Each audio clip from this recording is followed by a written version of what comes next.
ᱜᱮᱞᱟ ᱦᱚᱸᱜᱼᱚᱭ ᱯᱮ ᱧᱮᱞᱮᱫ ᱠᱟᱱ ᱚᱱᱟ ᱢᱟᱥᱴᱟᱨ ᱠᱟᱱ ᱟᱨᱮᱢ ᱥᱴᱩᱰᱮᱱᱴ ᱠᱟᱱ ᱥᱚᱦᱚᱨ ᱨᱮᱜᱮ ᱟᱢᱟᱜ ᱫᱟᱹᱲ ᱫᱚ ᱢᱚᱡᱽ ᱮᱢ ᱛᱟᱦᱮᱱᱟ ᱟᱛᱳ ᱚᱲᱟᱜ ᱨᱮᱢ ᱦᱮᱡ ᱞᱮᱱᱠᱷᱟᱱ ᱫᱚ ᱦᱮᱸᱠᱟ ᱢᱮᱨᱚᱢ ᱜᱩᱯᱤ ᱠᱟᱛᱮᱫ ᱫᱤᱱ ᱪᱟᱞᱟᱜᱼᱟ ᱩᱱᱤ ᱵᱚᱱ ᱧᱮᱞᱮ ᱠᱟᱱ ᱡᱚᱛᱚ ᱜᱮᱵᱚᱱ ᱪᱤᱱᱦᱟᱹᱣ ᱠᱟᱫᱮᱭᱟ ᱵᱟᱹᱵᱩ ᱟᱢᱜᱮ ᱨᱚᱧᱡᱤᱛ ᱠᱚ ᱢᱮᱛᱟᱢᱟ ᱦᱮᱸ ᱤᱧ ᱜᱮ ᱨᱚᱧᱡᱤᱛ ᱫᱚ ᱟᱫᱚᱞᱮ ᱟᱸᱡᱚᱢ ᱠᱟᱫᱟ ᱟᱢ ᱫᱚ ᱵᱚᱞᱮ ᱥᱮᱱᱴ ᱡᱳᱥᱮᱯᱷ ᱥᱠᱩᱞ ᱨᱮᱢ ᱢᱟᱥᱴᱟᱨᱚᱜ ᱠᱟᱱᱟ ᱤᱝᱞᱤᱥ ᱴᱤᱪᱟᱨ ᱦᱮᱸ ᱥᱮᱱᱴ ᱡᱳᱥᱮᱯᱷ ᱚᱱᱟ ᱥᱟᱶᱛᱮ ᱟᱨᱦᱚᱸ ᱵᱟᱨᱭᱟ ᱜᱟᱱ ᱥᱠᱩᱞ ᱠᱚᱞᱮᱡᱽ ᱠᱚᱨᱮ ᱟᱫᱚ ᱱᱚᱸᱰᱮ ᱫᱚ ᱪᱮᱫ ᱢᱮᱨᱚᱢ ᱜᱩᱯᱤᱭᱮᱫ ᱠᱟᱱᱟ ᱟᱫᱚ ᱚᱲᱟᱜ ᱤᱧ ᱦᱮᱡ ᱟᱠᱟᱱᱟ ᱡᱚᱠᱷᱚᱱ ᱟᱫᱚ ᱚᱲᱟᱜ ᱮᱢ ᱦᱮᱡ ᱞᱮᱱᱠᱷᱟᱡ ᱫᱚ ᱪᱮᱫ ᱮᱢ ᱪᱤᱠᱟᱹᱭᱟ ᱟᱹᱛᱩ ᱚᱲᱟᱜ ᱨᱮ ᱛᱟᱦᱮᱸ ᱞᱮᱱᱠᱷᱟᱡ ᱫᱚ ᱱᱚᱜᱼᱚ ᱱᱚᱝᱠᱟ ᱜᱮ ᱠᱟᱹᱢᱤ ᱞᱟᱜᱟᱜᱼᱟ ᱢᱮᱨᱚᱢ ᱜᱩᱯᱤ ᱰᱟᱝᱨᱟ ᱜᱩᱯᱤ ᱦᱟᱹᱱᱤ ᱦᱟᱱᱛᱮ ᱨᱮ ᱜᱟᱹᱭ ᱦᱟᱹᱱᱤ ᱦᱟᱱᱛᱮ ᱨᱮ ᱰᱟᱝᱨᱟ ᱩᱱᱠᱩ ᱦᱟᱱᱛᱮ ᱨᱮ ᱪᱤᱞᱤ ᱠᱚ ᱟᱫᱚ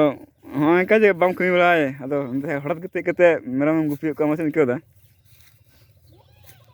ᱢᱚᱡᱽ ᱢᱟ ᱵᱟᱹᱧ ᱟᱹᱭᱠᱟᱹᱣᱮᱫ ᱠᱟᱱ ᱮᱠᱷᱚᱱ ᱱᱤᱭᱟᱹ ᱫᱚ ᱮᱱᱛᱮᱫ ᱚᱲᱟᱜ ᱨᱮᱱᱟᱜ ᱠᱟᱹᱢᱤ ᱠᱟᱱᱟ ᱮᱱᱠᱟ ᱠᱟᱹᱢᱤ ᱜᱮ ᱞᱟᱜᱟᱜᱼᱟ ᱪᱤᱠᱟᱹᱭᱟᱢ ᱟᱫᱚ ᱩᱱᱤ ᱢᱮᱨᱚᱢ ᱫᱚ ᱪᱮᱫᱠᱟ ᱧᱮᱞᱚᱜ ᱠᱟᱱᱟ ᱟᱫᱚ ᱵᱟᱝᱞᱟ ᱤᱭᱟᱹ ᱪᱮᱫ ᱫᱮᱥᱤ ᱠᱟᱱᱟᱭ ᱥᱮ ᱮᱴᱟᱜ ᱫᱤᱥᱚᱢ ᱨᱮᱱ ᱠᱟᱱᱟ ᱱᱩᱭ ᱫᱚ ᱮᱠᱮᱵᱟᱨᱮ ᱵᱟᱝᱞᱟ ᱫᱤᱥᱚᱢ ᱨᱮᱱ ᱫᱚ ᱵᱟᱝ ᱠᱟᱱᱟ ᱱᱩᱭ ᱫᱚᱭ ᱦᱩᱭᱩᱜ ᱠᱟᱱᱟ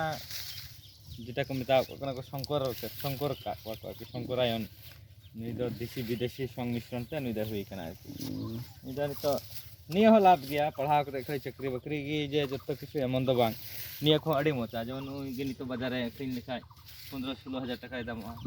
ᱡᱟᱦᱟᱸ 15-16 ᱦᱟᱡᱟর ᱴᱟᱠᱟ ᱪᱮᱫ ᱢᱤᱫ ᱢᱟᱥ ᱨᱮᱱᱟᱜ ᱵᱮᱛᱚᱱ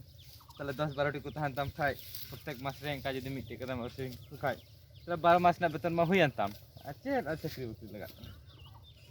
ᱦᱮᱸ ᱠᱟᱛᱷᱟ ᱫᱚ ᱴᱷᱤक ᱠᱟᱱ ᱜᱮᱭᱟ ᱛᱚᱵᱮ ᱤᱱᱠᱟ ᱦᱚᱲ ᱠᱚᱠᱚ ᱧᱮᱞ ᱢᱮᱭᱟ ᱢᱟᱥᱴᱟᱨ ᱨᱮ ᱦᱮᱡ ᱠᱟᱱᱟ ᱚᱱᱟ ᱫᱚ ᱚᱠᱟᱨᱮ ᱡᱤᱨᱟᱹᱜᱼᱟ ᱵᱟᱝ ᱠᱟᱛᱮ ᱟᱨᱦᱚᱸ ᱠᱟᱹᱢᱤᱭᱮᱫᱟ ᱦᱩᱲᱩ ᱜᱮᱫ ᱦᱩᱲᱩ ᱠᱟᱹᱢᱤ ᱨᱚᱦᱚᱭ ᱫᱚ ᱠᱟᱹᱢᱤ ᱠᱟᱱ ᱜᱮᱭᱟ ᱡᱟᱦᱟᱸ ᱞᱮᱠᱟ ᱛᱮᱜᱮ ᱢᱚᱱᱮ ᱠᱚᱨᱟᱭ ᱵᱮᱱ ᱢᱟᱱᱮ ᱡᱮ ᱴᱟᱠᱟ ᱠᱟᱢᱟই ᱞᱮᱠᱷᱟᱡ ᱜᱮ ᱦᱩᱭᱱᱟ ᱛᱚ ᱤᱱᱟᱹ ᱠᱮᱫᱟ ᱯᱮ ᱜᱟᱛᱮ ᱠᱚ ᱢᱟᱥᱴᱟᱨ ᱨᱮ ᱪᱮᱫ ᱪᱤᱠᱟᱹᱭᱮᱫᱟ ᱱᱤᱝᱠᱟ ᱜᱮ ᱟᱵᱚ ᱦᱚᱸ ᱢᱚᱱ ᱵᱚᱱ ᱯᱚᱨᱤᱵᱚᱨᱛᱚᱱᱟ ᱪᱟᱹᱠᱨᱤ ᱯᱟᱥᱟᱯᱟᱥᱤ ᱡᱩᱫᱤ ᱱᱤᱝᱠᱟ ᱵᱚᱱ ᱩᱫᱽᱫᱳᱜᱽᱛᱟ ᱵᱚᱱ ᱦᱩᱭ ᱞᱮᱱᱠᱷᱟᱡ ᱥᱚᱢᱟᱡᱽ ᱫᱤᱥᱚᱢ ᱟᱵᱚ ᱦᱚᱲ ᱵᱚᱱ ᱩন্নতিᱜᱼᱟ ᱛᱟᱭᱚᱢ ᱥᱟᱨᱦᱟᱣ ᱦᱮᱸ ᱟᱨᱦᱚᱸ ᱫᱮᱠᱷᱟ ᱦᱩᱭᱩᱜᱼᱟ ᱟᱢ ᱥᱟᱛᱮ